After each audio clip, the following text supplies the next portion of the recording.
Il avait 5 ans. Il ne savait ni lire ni écrire. Il connaissait seulement le prénom de sa mère et le chemin de la gare. Ce soir-là, en Inde, un enfant s'endort sur un banc. Quand il se réveille, son grand frère a disparu. En montant dans un train vide, il pense faire le bon choix pour le retrouver.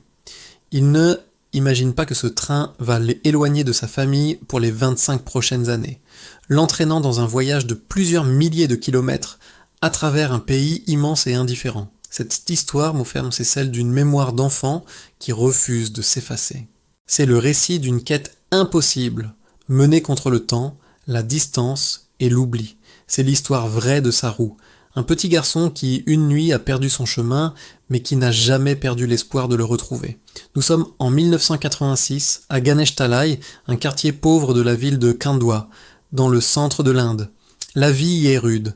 La famille de Saru survit avec très peu de moyens. Son père a quitté le foyer, laissant sa mère seule pour élever 4 enfants. Elle travaille sur des chantiers de construction, un labeur éreintant qui ne suffit pas toujours à remplir les assiettes. Pour l'aider, les 2 frères aînés, Goudou et Kalou, ainsi que le jeune Saru, mendient et cherchent de petits boulots à la gare voisine. Saru, du haut de ses 5 ans, admire profondément son grand frère Goudou. Il veut être comme lui, fort et responsable. Il l'accompagne souvent dans ses expéditions nocturnes pour trouver de la nourriture ou quelques pièces. Un soir, Goudou annonce qu'il part travailler de nuit. Saru, épuisé mais déterminé, insiste pour l'accompagner. Goudou finit par céder. Il marche jusqu'à une gare située à quelques kilomètres. Mais la fatigue est trop forte pour un enfant de cet âge.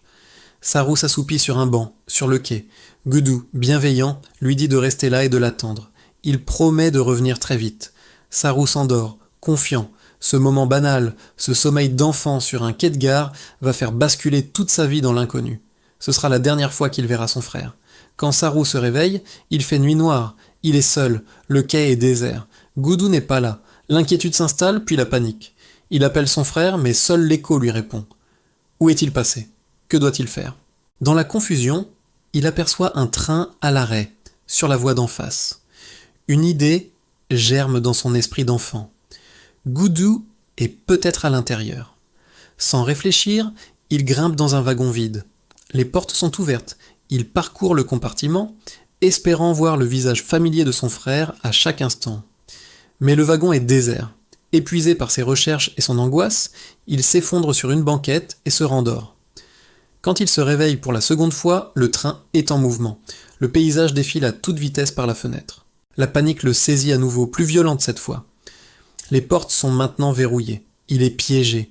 Il crie, il frappe contre les vitres, mais personne ne l'entend. Le train ne s'arrête pas.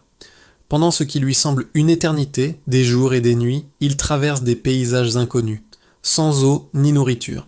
Il ne le sait pas encore, mais ce train l'emmène vers l'est à plus de 1500 km de son village. Il s'éloigne de tout ce qu'il a toujours connu. Sa mère, ses frères, sa sœur, sa maison. Le train de l'erreur est en marche et il n'y a pas de retour possible. Le voyage infernal prend fin à Calcutta.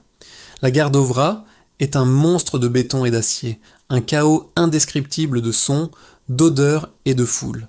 Des millions de personnes se pressent, crient, courent dans toutes les directions. Pour un enfant de 5 ans, seul et perdu, c'est un cauchemar. Il ne comprend pas la langue parlée ici, le bengali, si différent de son hindi natal.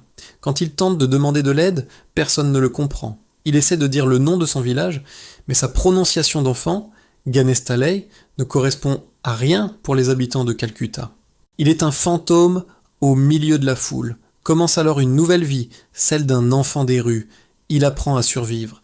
Il dort dans les tunnels de la gare, se nourrissant des restes qu'il trouve. Il apprend à se méfier des adultes. Certains semblent bienveillants, mais cachent de sombres intentions. Il échappe de peu à des trafiquants d'enfants. Chaque jour est une lutte pour sa survie, une épreuve où la faim, la peur et la solitude sont ses seules compagnes. Il pense constamment à sa famille. Il se demande si sa mère le cherche, si son frère est rentré à la maison. L'image de sa mère, son visage, le son de sa voix devient le seul phare dans cette obscurité. Après plusieurs semaines d'errance, un adolescent le remarque et l'emmène dans un poste de police.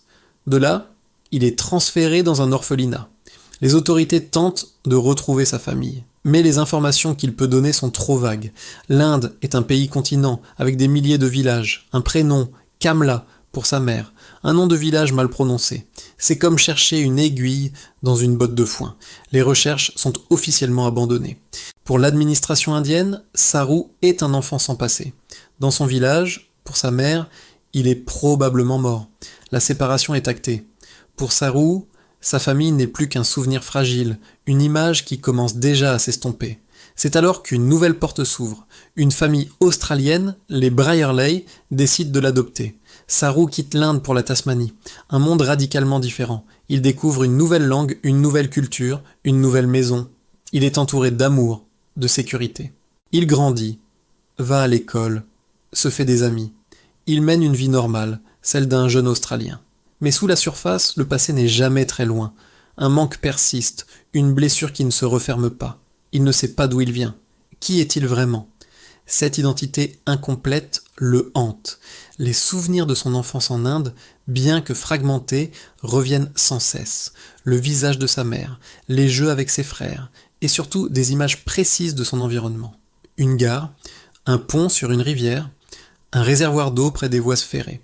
Ces fragments de mémoire sont les seules pièces du puzzle de son origine. Des années plus tard, à l'université, un ami lui parle de Google Earth. Une idée folle germe alors dans son esprit. Et si la technologie pouvait réussir là où tout le reste avait échoué ? Il se lance dans une quête obsessionnelle. Chaque soir, après ses cours, il passe des heures devant son ordinateur, explorant l'Inde depuis le ciel, pixel par pixel. La tâche est titanesque.